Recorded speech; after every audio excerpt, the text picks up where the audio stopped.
to the north and east, if I just put a pause on it to the current status, we can actually get a bit of a track on where this is headed next. So we'll take it from the center of the cell, we'll move it up to the north and east, and then we'll see the next is Cordova and West Sacramento. So we've got about, 30 minutes or so before that starts to move in that general direction. It will lose some steam as it does so, but it certainly could hold its intensity for the next 10 minutes or so, with areas of hail still coming in and around the isolated cell here. So I'm going to just remove this just so that we can actually see the rotation of this over the past 45 minutes. It's nothing more than the thunderstorm. We don't have any other warnings at this present time. Now, I do want to go ahead and move this over. I see that my colleague Rob Carmark is sending me some video. He is down in this area tracking it as well.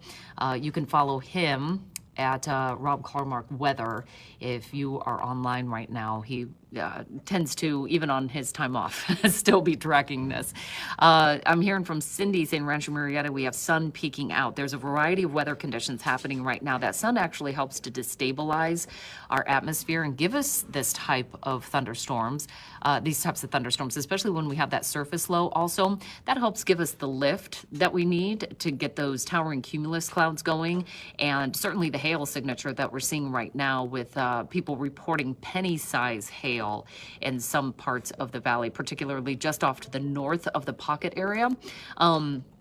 If I go ahead and stop this, I'll just take away some of the signatures right now so you can see what we've got with this cell.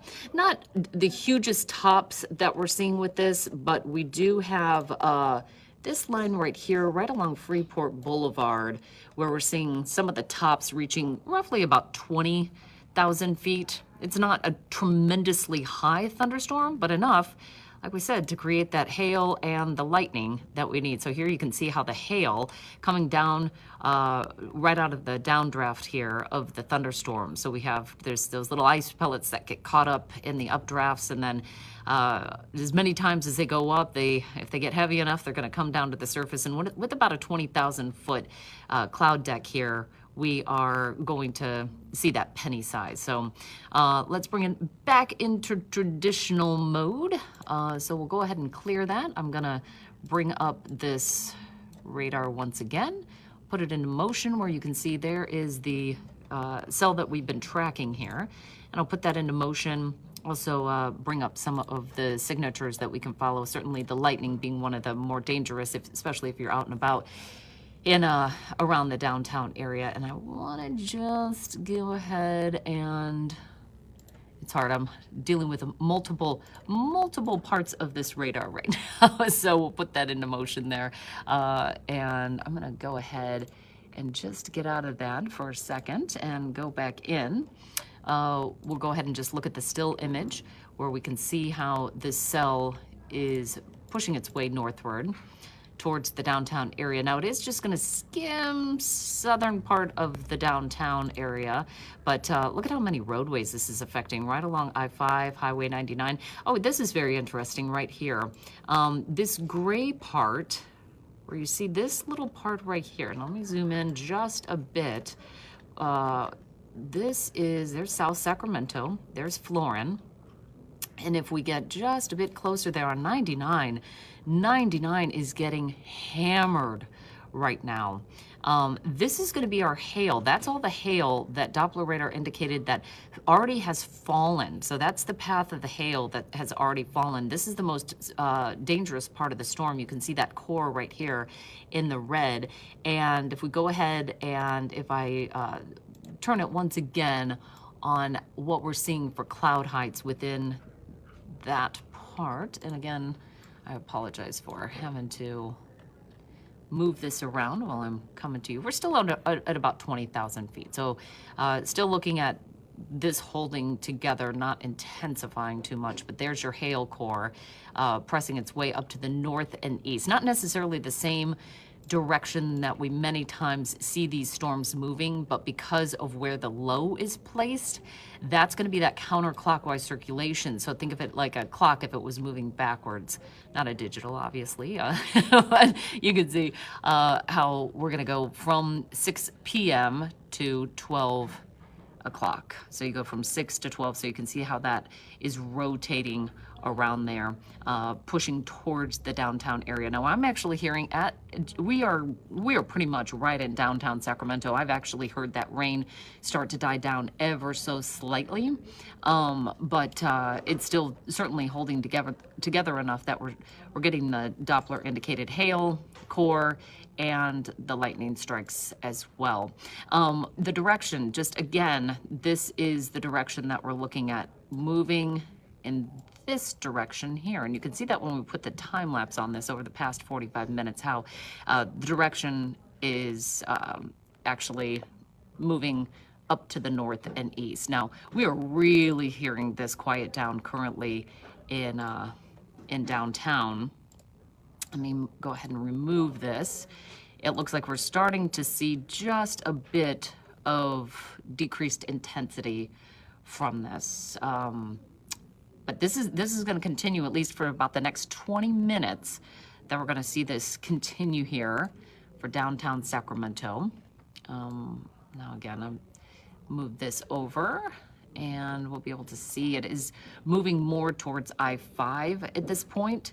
So right near Freeport Boulevard, moving off towards I-5, making its way towards West Sacramento. So it's pulling out of South Sacramento off of Highway 99 that got hit pretty hard with some hail just about 15 minutes ago. And now it's pushing off here to the north and west over towards I-5. That's what's going to be hardest hit next. It is losing a bit of intensity as it does so.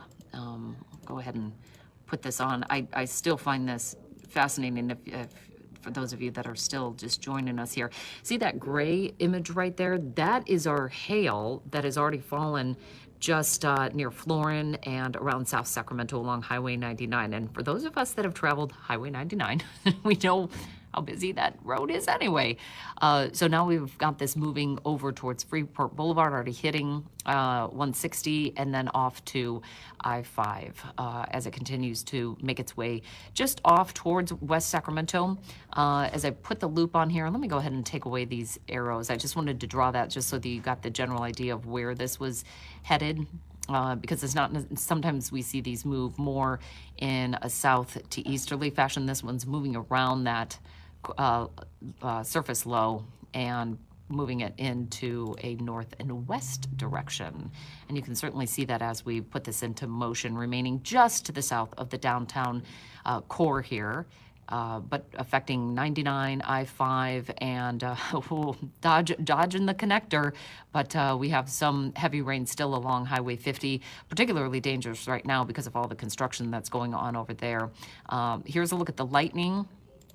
Something that we're certainly tracking with the dangerous nature of this storm. I'm going to zoom out just a little bit because it appears that we're seeing less lightning strikes right now, which does indicate that it is losing some of its thunderstorm nature. Without the lightning, hail will likely start to dissipate as well. So again, a special weather statement until 4:15 for Sacramento and West Sacramento due to the thunderstorm that's moving through. It's not necessarily at severe thunderstorm criteria, but enough so that it's something to be aware of. With hail falling right now, winds at about 30 miles per hour. This is moving off to the north and west of us, pushing towards West Sacramento. It has started to die down slightly, but with the instability that we are currently tracking in the valley, particularly for the South Sacramento Valley and the northern San Joaquin Valley, we will be watching this type of thunderstorm activity at least until sunset. So again, off to the north and east and moving just to the south of West Sacramento, but about to hit I-5 with extremely heavy rain, especially if you're southbound out of downtown or northbound out of the pocket. That's where we're getting this area hitting I-5. Now, unfortunately, we're almost to the connector here, and it looks like this top level part of the storm holding together enough that we're getting some decent rain moving through. Not the heaviest rain that we've seen, but it is still going to create some traffic tie-ups as we head towards that peak commute time, 4 to 6 p.m. for downtown Sacramento, as we track some severe weather potential all the way through this afternoon. And just a real quick look at the rest of the valley. You can see how this counterclockwise circulation is really rotating right through the heart of central California at this hour, straight through I-80. Up towards the Sierra, where we're tracking snow. We are going to continue to have the latest here. This storm now starting to die down slightly, so we'll take it off here from Facebook, and we will make sure to follow the latest on ABC 10 at 5, 6, 6:30, and of course a wrap-up, full wrap-up tonight at 11. Thanks so much for tuning in, and we'll see you on the broadcast.